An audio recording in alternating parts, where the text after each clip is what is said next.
Seteleitä. Isoja. Kiitos.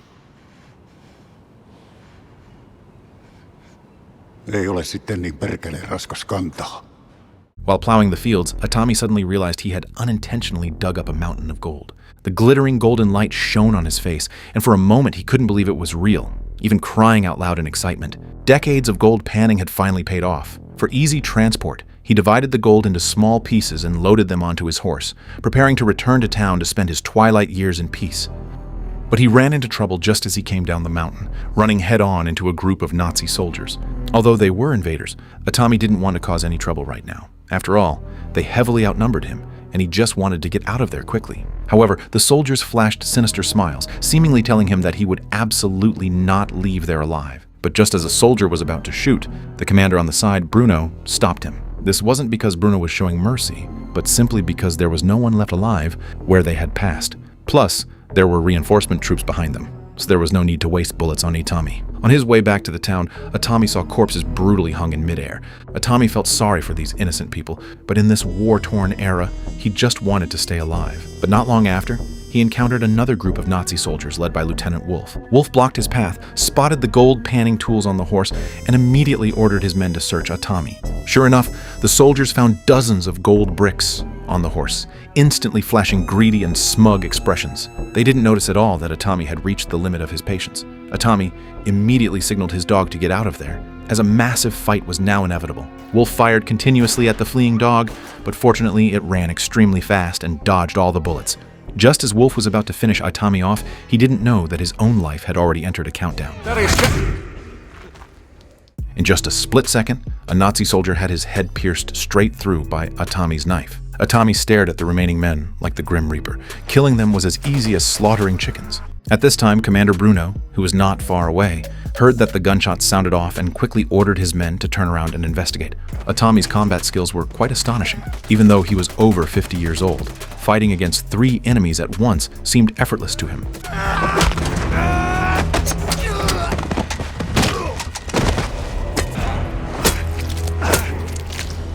These Nazis would never know, even in death, that this old gold miner Atami was no ordinary man. When Bruno arrived, he was shocked by the sight of corpses lying haphazardly all over the ground. He found that piece of gold on a dead soldier. To keep the gold for himself, Bruno immediately commanded his tank to give chase and started firing wildly in Atami's direction. To survive, Atami had to run for his life. The tank's heavy machine guns strafed continuously behind him, but hundreds of bullets surprisingly didn't scratch him at all. Atami seemed like he had cheat codes turned on, using his rich experience to perfectly dodge all the attacks. Bruno observed Atami's escape direction through his binoculars. They were clearly very close, and just driving over there would easily take out Atami and snatch all the gold. Yet, instead of rushing to chase him, Bruno stopped right there, showing no intention of moving. This abnormal behavior made Atami feel vaguely uneasy, so he had to soothe his warhorse and walk forward very cautiously. Suddenly, there was a massive explosion. It turned out to be a minefield laid by the Nazis, and Atami's beloved horse of many years was blown away in an instant. Atami was in extreme agony for a moment, but fortunately, the warhorse's body had shielded him from the lethal blast. The hard-mined gold was scattered all over the ground, and Atami quickly bent down to pick up the only security he had for the rest of his life. But at this moment, Bruno's Nazi troops had caught up. Seeing the gleaming gold on the ground, his eyes were filled only with the greedy desire to take it all for himself. Atami quietly picked up a rock in his hand, stood up and stared intensely at the enemy, seeming to already have a plan to deal with them. Just as Bruno gave the order to shoot, Atami suddenly threw the rock in his hand at a landmine. The mine instantly detonated and triggered a chain reaction, and the thick smoke completely obscured the Nazi soldier's vision. Bruno immediately ordered his men to blindly fire their guns into the smoke. And they absolutely couldn't have imagined that Atami was actually using his thick, heavy gold pan as a shield, slowly backing away through the hail of bullets. They sprayed bullets for a long time, until the smoke cleared and Bruno ordered them to cease fire. But by then, no one dared to advance blindly. Bruno, somewhat afraid of dying himself, ordered his subordinate to scout ahead, and the soldier, forced by military orders, could only quietly grope his way forward. But as soon as the soldier got close, Atami threw a landmine right at him like a frisbee, blowing the soldier to pieces on the spot. Bruno only found a single dog tag left by Atami on the ground. Obviously, Atami had successfully escaped the minefield. But Bruno didn't know what a terrifying existence they had just provoked. To safely walk out of this minefield, the deranged Bruno actually made the captured women, including Aino, walk in front as human minesweepers to clear the way for them. During the pursuit, the radio man received a radio transmission from their superiors, ordering them to turn back immediately, or they would definitely die there. The General, he has given us orders. Turn back and head to Norway from Finland immediately. Did you tell him he just killed 7 of our men? I did. And He thinks we were lucky. Lucky. The dog tags belong to a man named Artemi Korpi. He was a Finnish commando, the most feared in his unit. The general said, and I quote, "He's one mean motherfucker that you do not want to mess with." He fought in the Winter War, lost his home and his family to the Russians. He became a ruthless, vengeful soldier who took orders from no one. The Finns, they gave up trying to discipline or control him. They just sent him out, alone, into the wilderness to hunt Russian patrols. He became a one-man death squad.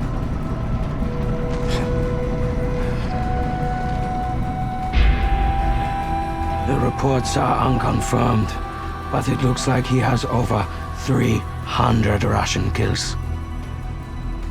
The Russians, they gave him a name. They call him Koshai, the Immortal. immortal. But at this point, Bruno wanted more than just Atami's life. He desperately wanted the 2 bags of gold Atami was carrying. After all, the defeat of the Nazis was a done deal, and Bruno knew well that win or lose, he would eventually need money to live. But once greed overcame reason, he was inching closer and closer to his own destruction. During his recent escape, Atami suffered severe gunshot wounds to his arm and thigh. If not treated in time, he wouldn't be able to keep going at all. To stop the bleeding, he applied charcoal ash to the wounds and then tightly wrapped his belt around his thigh. Next, he thrust a red-hot knife straight into his flesh, forcefully digging out the deeply embedded bullet. By the time he finished all this, Atami was completely exhausted. The extreme pain combined with fatigue caused him to briefly pass out. It wasn't long before Bruno and his men caught up, and they had even brought along 2 military dogs with a keen sense of smell. Luckily, the hound's barking woke Atami up just in time. Seeing the enemies getting closer, he knew it was too late to run now. If he kept hiding where he was, the dogs would definitely find him. So in order to survive, he made an extremely bold decision. As the Nazi transport truck slowly approached, Atami quickly slid under the truck's chassis and held onto the axle for dear life. He knew the dogs had an incredibly sharp sense of smell, so he used his knife to puncture the truck's gas tank. The pouring gasoline quickly masked all the scent on Atami's body, causing the hounds to lose their sense of direction. Unfortunately, the soldiers still noticed the gasoline constantly leaking from under the vehicle, so they immediately stopped to inspect it. To avoid blowing his cover, Atami had to use his own body to catch the dripping gas, lying in the mud without daring to make a single sound. It wasn't until the 2 inspecting men walked away from him that Atami seized the perfect moment and dashed out from under the truck in a flash. But by this time, the hounds still caught wind of his escape trail. The Nazi soldiers unleashed a fierce barrage of gunfire at Atami, and with nowhere left to run ahead, he was forced to jump into the lake. The heavy weight of the gold he carried perfectly sank him to the bottom of the lake, but Bruno knew all humans needed to breathe, so he ordered his men to wait relentlessly on the shore. Not long after, unable to hold his breath any longer, Atami had just popped his head up for air when a soldier on the shore decisively fired a shot. Seeing the red blood instantly welling up to the surface, they all assumed Atami had been killed. So Bruno sent a soldier to jump into the water, attempting to retrieve the gold that had sunk to the bottom.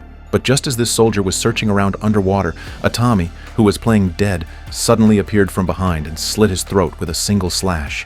Severely deprived of oxygen, Atami even leaned in directly and sucked up the last breath of air bubbling out of the soldier's lungs. As another thick surge of blood churned up to the surface, the 2 Nazis in the small boat on the lake shivered in absolute terror. Coerced by Bruno's brutal pressure, the second soldier had no choice but to swallow his immense fear and jump in, and his fate was equally to have his throat slit by Atami. The last man on the boat was scared out of his wits and was just about to jump into the water to flee when the cold-blooded Bruno simply ordered his men on the shore to shoot and execute him. But the Nazis on the shore suddenly realized that the small boat on the water was actually slowly drifting towards the opposite bank, and they instantly knew Atami wasn't dead at all. Bruno's men immediately turned their heavy anti-aircraft gun around, unleashing indiscriminate fire upon the waters where Atami was escaping. However, Atami had anticipated this. He dragged the underwater Nazi corpses up to the surface, instantly turning them into the sturdiest human bulletproof shields. Ultimately, relying on his exceptional physical condition and astonishing perseverance, Atami successfully escaped the terrifying siege of this group. Bruno watched his escaped prey with deep resentment, and just as he was about to give up the chase, Atami's lost dog suddenly delivered itself right to his door. This dog instantly gave Bruno hope of luring Atami out. He firmly believed that as long as he grabbed the gold, surviving the war would mean a happy future. Meanwhile, after surviving countless near-death experiences, Atami finally returned to his once familiar town. But the scene before him made him feel profound despair, because the entire town had been burned into a sea of fire by the Nazis' scorched earth policy. This was originally a peaceful town full of warm, lit homes, but now it had been utterly devastated into a living hell by the invaders. Covered in wounds, Atami dragged his exhausted body and collapsed into the ruins, blood steadily flowing down his thigh. Massive blood loss had him on the verge of passing out, yet his hands still tightly gripped the bag of gold he had traded his life for. In the groggy state of his severe injuries, Atami seemed to suffer all sorts of tragic hallucinations, his mind constantly echoing with his horse's screams, babies crying, and the explosions of war. However, right at that moment, he suddenly heard a familiar dog bark coming from outside the rubble. To make sure he wasn't hearing things, he forced himself up and quickly walked out of the ruins, and the next second, his beloved dog indeed appeared before his eyes.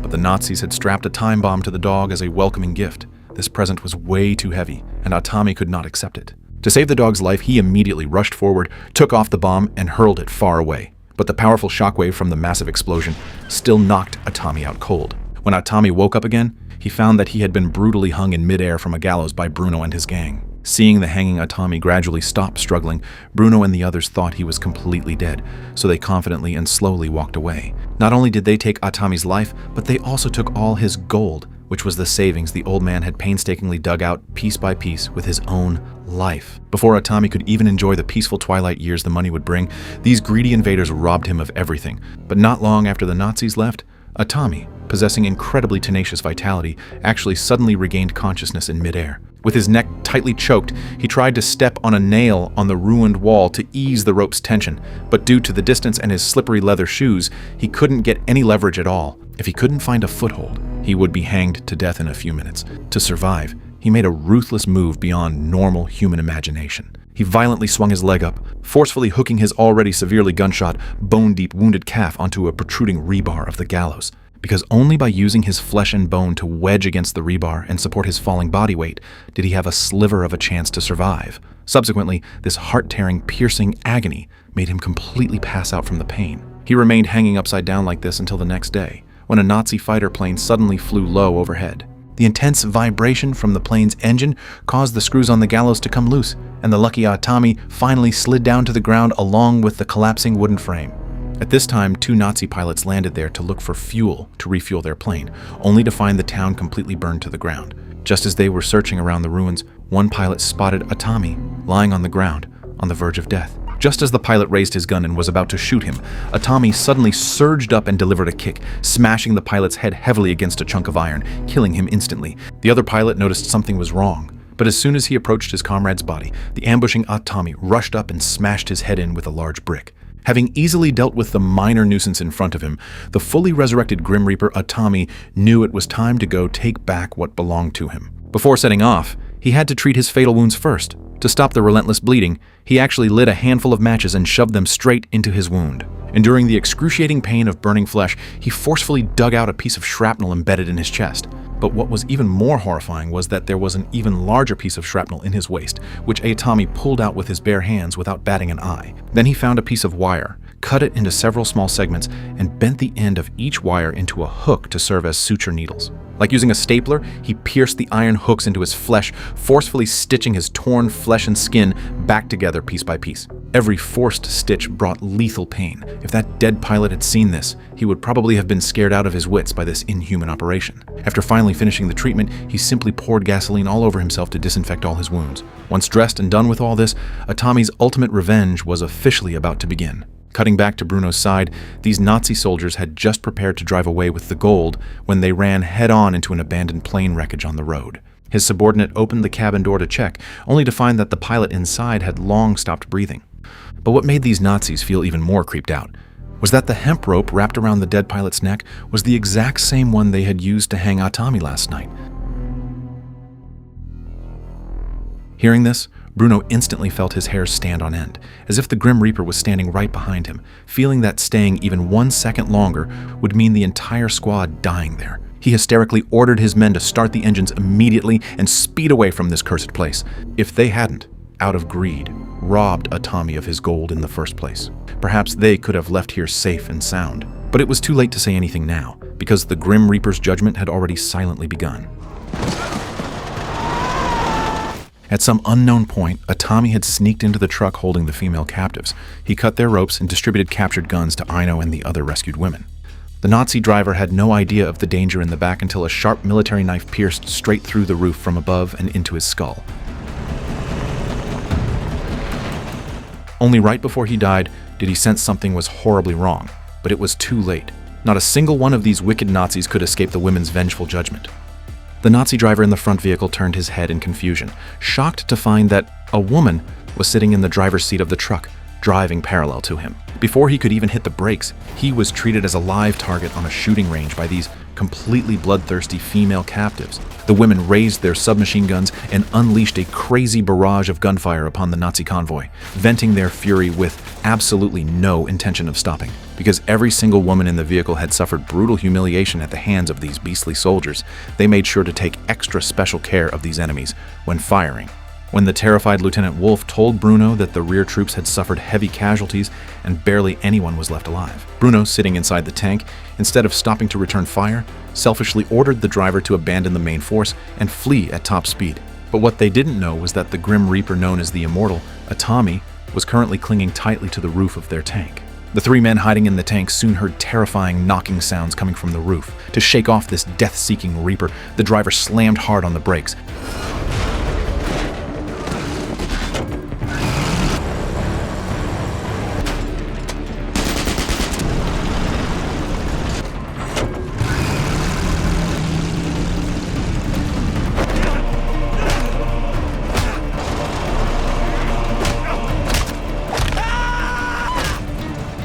Sitting up front, Bruno looked through the rearview mirror and was shocked to see that Atami, having fallen from the vehicle, once again struggled to his feet like it was nothing. But by this time, the cold-blooded Bruno couldn't care less whether Wolf lived or died. His mind was entirely focused on running for his life and hoarding this massive haul of gold all for himself. The abandoned Wolf was beaten black and blue. He knelt on the ground in a pathetic state, constantly begging Atami for mercy, wanting Atami to give him a chance to turn over a new leaf. Just then, the 2 remaining Nazi stragglers at the back of the convoy arrived and happened to witness this scene. One would expect these 2 soldiers to raise their guns and shoot, but after meeting Atami's murderous, almost man-eating eyes, they completely broke down, dropped their weapons immediately, and ran away without ever looking back. In reality, Atami wasn't a bloodthirsty, cold-blooded monster. As a veteran, he also had his own principles and moral bottom line. So he didn't deliver the killing blow to the defenseless Wolf, but instead hijacked a motorcycle sidecar and continued his pursuit of the Nazi commander Bruno, who had taken the gold. Before long, the fleeing Bruno finally arrived at the airport rendezvous point, where the extraction transport plane had already started its engines and was ready for takeoff. The immortal Reaper Atami was already relentlessly chasing him down in a sidecar motorcycle. Just as the plane was taxiing for takeoff, Bruno, sitting inside the cabin, witnessed a scene that would terrify him for the rest of his life. Speeding like a madman, Atami mounted his submachine gun on the motorcycle and unleashed a furious barrage of gunfire at the 2 men inside the cabin. But seeing the plane gradually lifting off the ground and about to escape, the relentlessly pursuing Atami actually hoisted up a heavy gold mining pickaxe and leaped straight from the motorcycle towards the aircraft.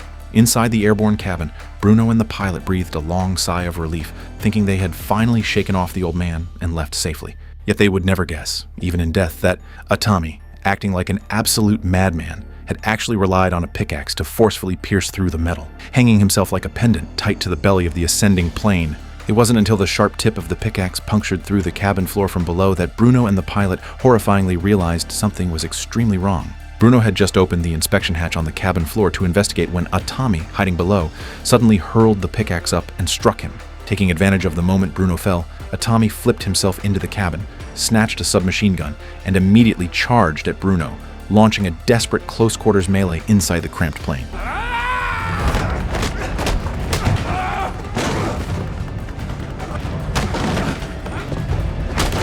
The elderly, weakened Atami was momentarily no match at all for Bruno, who was in his prime, and this fistfight quickly turned into a one-sided beatdown, where Bruno just pummeled the old man. But even while getting beaten defenseless, Atami struggled to his feet over and over again, his bloodshot eyes forever burning with unyielding, murderous intent. Feeling a chill down his spine, Bruno quickly ripped down a thick strap with a heavy metal buckle and wrapped it tightly around his hand. He knew very well in his heart that this was perhaps his last and best chance to finish Atami off. If he let this ferocious beast find another opportunity to strike back, he would absolutely die a grieveless death. To kill Atami once and for all, Bruno swung the heavy strap buckle, ruthlessly lashing Atami's face over and over.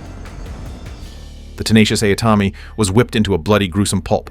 But even with only one breath left, this tough guy had absolutely zero intention of begging for mercy or surrendering. Atami knew perfectly well that if he kept taking a beating passively like this, he would definitely be beaten to death by Bruno. Right then, he caught a glimpse of the metal hook in Bruno's hand and an aerial bomb hanging below the cabin out of the corner of his eye. And a brilliant idea to counterkill his opponent immediately popped into Atami's head.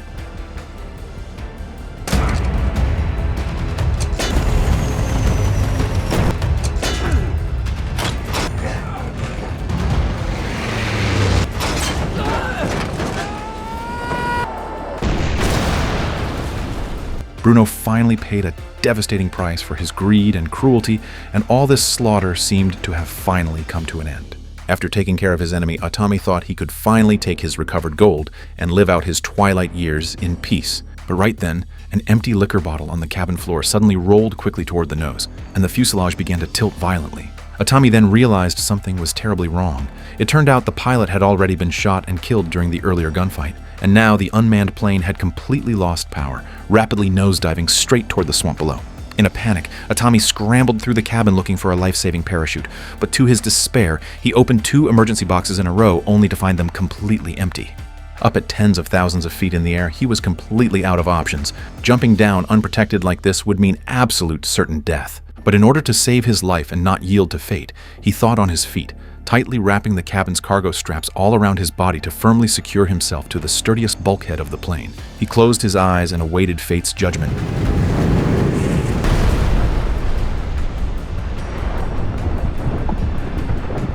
As the plane nosedived into the mud and blew into pieces, everyone would have thought Atami was definitely dead this time.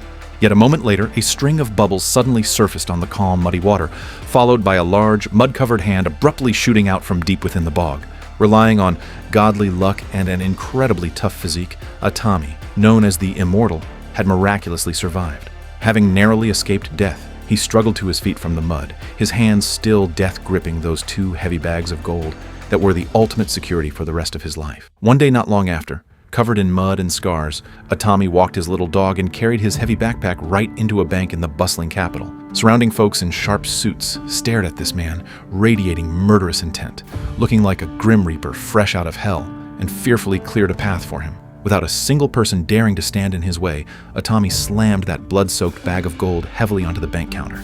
From then on, the world lost a legendary killing machine veteran and gained a billionaire living in anonymity. Seteleitä. Isoja. Kiitos. Ei ole sitten niin perkeleen raskas kantaa.